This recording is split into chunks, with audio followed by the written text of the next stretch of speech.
السلام علیکم دوستو، آج کی اس ویڈیو میں ہم بات کرنے والے ہیں اصحاب کہف کے بارے میں، جو 300 سال بغیر کھائے پیے سوتے رہے۔ دوستو یہ کیسے ہوا اور کیوں ہوا، آئیے جانتے ہیں۔ دوستو نبی کریم صلی اللہ علیہ وسلم کے دور میں کچھ قریش مکہ ایک یہودی عالم کے پاس گئے اور اس سے کہا کہ حضور صلی اللہ علیہ وسلم سے ایسا کیا سوال کیا جائے کہ ان کے نبی ہونے کی حقیقت واضح ہو جائے۔ اس کے جواب میں یہودی عالم نے حضور اکرم صلی اللہ علیہ وسلم سے 3 سوال پوچھنے کو کہا، جن میں ایک سوال یہ تھا کہ اصحاب کہف کون تھے۔ لہٰذا اللہ تبارک و تعالیٰ نے اپنے محبوب حضرت محمد صلی اللہ علیہ وسلم کو اس کا جواب قرآن مجید کی سورۃ الکہف کے اندر مکمل وضاحت کے ساتھ بیان فرمایا۔ اس کے مطابق یہ حضرت عیسیٰ علیہ السلام کا دور تھا جب اللہ تعالیٰ نے آپ علیہ السلام کو آج کے دور کے فلسطین کے علاقے میں لوگوں کو اسلام کی تبلیغ کے لیے بھیجا۔ یہ علاقہ اس وقت رومن امپائر میں شمار ہوتا تھا اور یہ بت پرست لوگ تھے۔ یہاں ایک یہودی بادشاہ کی حکمرانی تھی جو رومن حکومت کے ماتحت ہی کام کر رہا تھا۔ جب حضرت عیسیٰ علیہ السلام نے یہاں تبلیغ شروع کی تو رومی لوگ آپ علیہ السلام کے مخالف ہو گئے اور آپ کو گرفتار کر کے سولی پر لٹکانا چاہا، مگر اللہ تبارک و تعالیٰ کے حکم سے آپ علیہ السلام کو زندہ آسمان پر اٹھا لیا گیا۔ اس واقعے کے کچھ عرصے بعد یہودی لوگوں نے رومی حکومت کے خلاف بغاوت کر دی، لہٰذا اس کے رد عمل میں غصہ ہو کر ٹائٹس نامی رومی بادشاہ نے یروشلم اور فلسطین پر حملہ کر کے اسے مکمل تباہ کر دیا، حتیٰ کہ بیت المقدس کو بھی اس نے مکمل تباہ کر دیا۔ اسی دوران اس نے 1.5 لاکھ یہودیوں کو قتل کر دیا۔ جو بچے کچے یہودی یہاں رہ گئے تھے وہ جان بچا کر فلسطین سے نکل گئے، اور یوں صرف جو حضرت عیسیٰ علیہ السلام کے ماننے والے تھے اور ان کی تعلیمات کے پیروکار تھے، صرف وہی فلسطین میں موجود رہ گئے۔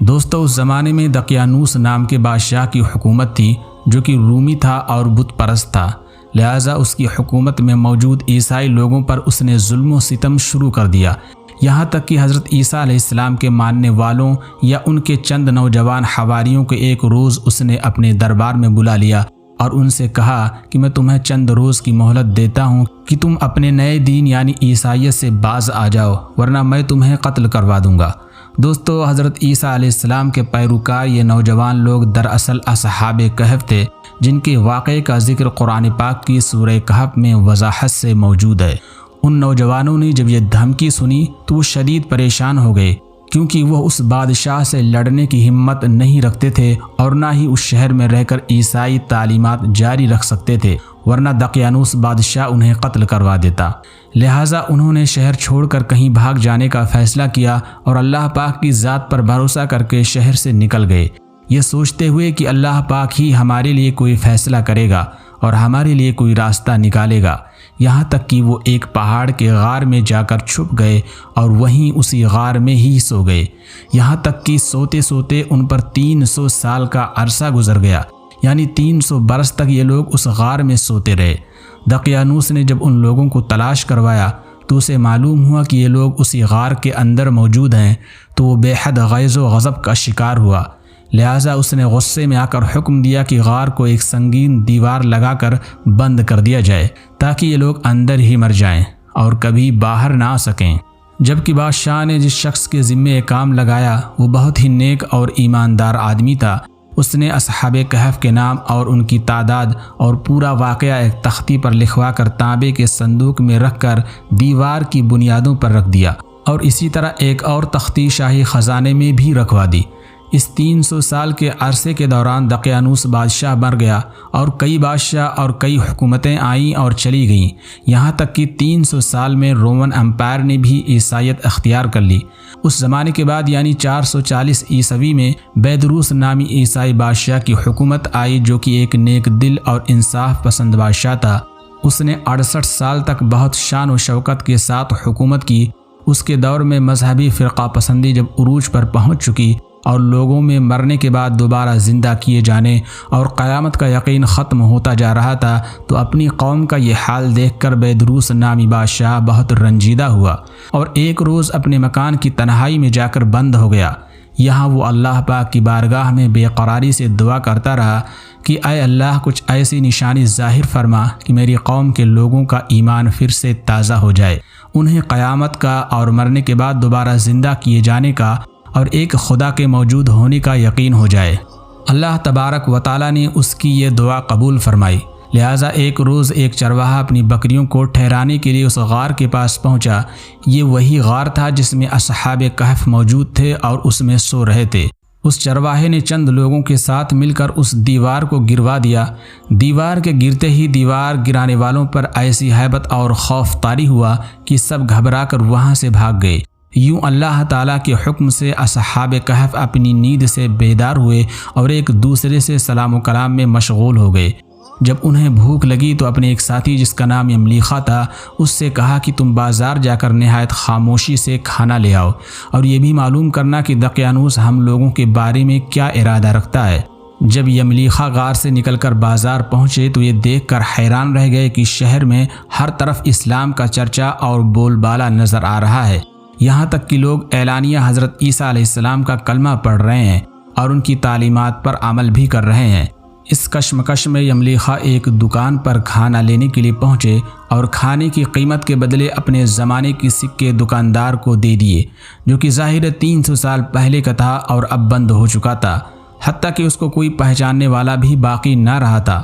دکاندار نے جب یہ سکے دیکھے تو شک ہوا کہ شاید اس شخص کو پرانا خزانہ مل گیا ہے، لہٰذا اس نے یملیخا کو سپاہیوں کے حوالے کر دیا تاکہ وہ ان سے خزانے کے بارے میں پوچھ گچھ کریں۔ یوں سپاہیوں نے یملیخا کو پکڑ لیا اور ان سے سوال کرنے لگے کہ بتاؤ وہ خزانہ کہاں ہے۔ جواب میں یملیخا نے کہا کہ ہمارے پاس کوئی خزانہ موجود نہیں ہے، یہ ہمارا ہی پیسہ ہے۔ سپاہیوں نے کہا کہ ہم کیسے مان لیں، کیونکہ یہ سکے تو 300 سال پرانے ہیں جبکہ تم ابھی جوان ہو، لہٰذا سچ سچ بتاؤ کہ آخر یہ کیا معاملہ ہے تاکہ اس کا کوئی مناسب حل نکالا جا سکے۔ جواب میں یملیخا نے کہا پہلے مجھے یہ بتاؤ کہ دقیانوس بادشاہ کا کیا حال ہے۔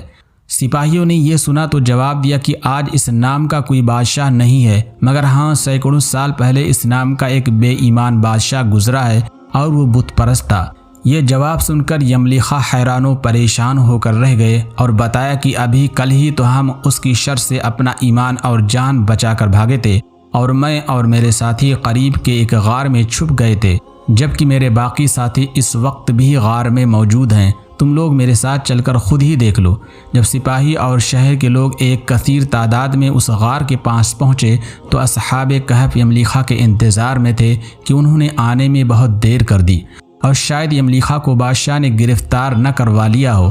جب غار پر بہت سے آدمی پہنچے اور شور و غل سنائی دینے لگا تو اصحاب کہف سمجھے کہ شاید دقیانوس کی فوج ہمارا تعاقب کر کے غار تک آن پہنچی ہے، لہٰذا وہ اللہ پاک کے ذکر و اذکار اور حمد و ثنا میں مشغول ہو گئے۔ سپاہیوں نے غار پر پہنچ کر وہ تانبے کا صندوق برآمد کر لیا اور اس کے اندر سے تختی کو نکال کر پڑھا تو وہ اصحاب کہف کے نام اور یہ لکھا ہوا تھا کہ یہ مومنوں کی جماعت ہے اور اپنے دین کی حفاظت کے لیے دقیانوس بادشاہ کے خوف سے اس غار میں پناہ گزین ہوئی ہے، اور دقیانوس نے غصے میں آ کر اس غار کے منہ کو بند کروا دیا ہے، لہذا جب کبھی یہ غار کھلے تو لوگ اصحاب کہف کا حال یہاں سے معلوم کر سکیں۔ سپاہی یہ دیکھ کر حیران و پریشان رہ گئے اور جب کچھ سمجھ نہ آیا تو اپنے بادشاہ بیدروس کو اصحاب کہف کی اطلاع دی۔ بیدروس بادشاہ نے جب یہ خبر سنی تو فوراً اپنے عمراء اور علماء کے ہمراہ پہنچ گئے۔ اصحاب کہف نے غار سے نکل کر بادشاہ سے معانقہ کیا اور تمام واقعہ بادشاہ سے بیان کیا۔